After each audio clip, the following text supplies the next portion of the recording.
The highs and lows of Aborted. Now, I'm not talking about the removed fetus from a pregnant woman's uterus, no. This is a death metal band. Aborted was started in Belgium all the way back in 1995, and the only remaining member is their vocalist, Sven de Calloway.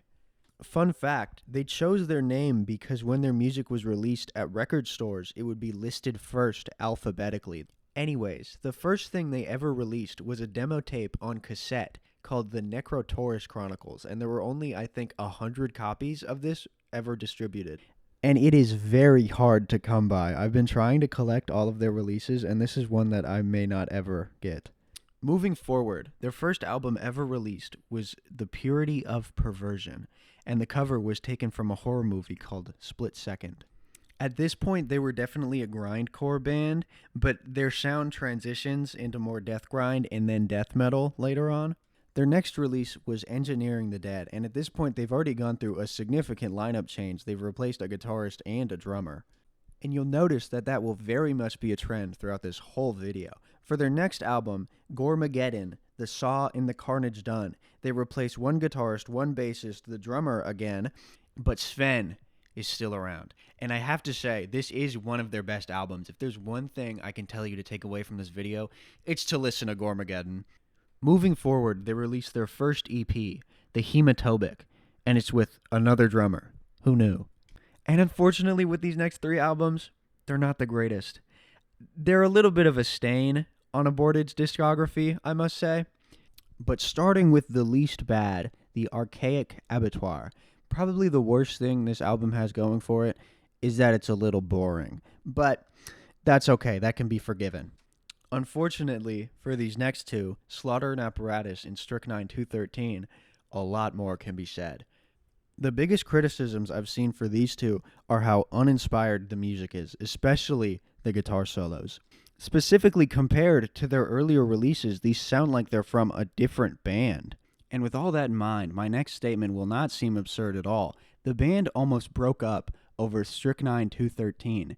Sven was so disappointed in the product that he kicked every member out of the band and started fresh. And this is reflected in their next release, the Coronary Reconstruction EP, which was named after the fact that he basically reconstructed the band. Unfortunately, this new lineup did not last that long either. Shocker, but it was what Sven needed to keep the band going. 2 out of the 4 members added for the Coronary Reconstruction stuck around for the next release, Global Flatline. And this is where we start to see a little bit more consistency in the members. Somewhat, like, as consistent as Aborted can get. At this point, they're seeing a trend of at least one member change between each release. But the next release, the Necrotic Manifesto, I mean, the band is just killing it at this point. This one was actually released alongside an EP, Scriptures of the Dead. And these next 2 albums contain my personal favorite lineup of guitarists, Mindel Bees de Lige and Ian Jackellis. 2 very talented guitar players. They did wonders for Aborted, and they were on my personal favorite album, Retro Gore, which is the next release. This one also came with an EP alongside it, Termination Redux. And for this next album, and I don't think you're going to believe me, but it also came with an EP released with it. This EP was known as Bathos, and it released with Terror Vision. Unfortunately, this is when Mindel decides to leave the band. A very tragic day. But don't let that distract you from the fact that their next release, Mania Cult, also comes with the release of an EP. Who would have thought? The next release was called Le Grand Masquerade, and I'm kind of confused why they followed this trend for so long. But to finally round it down, we come to their last release. No EP before this one, Vault of Horrors.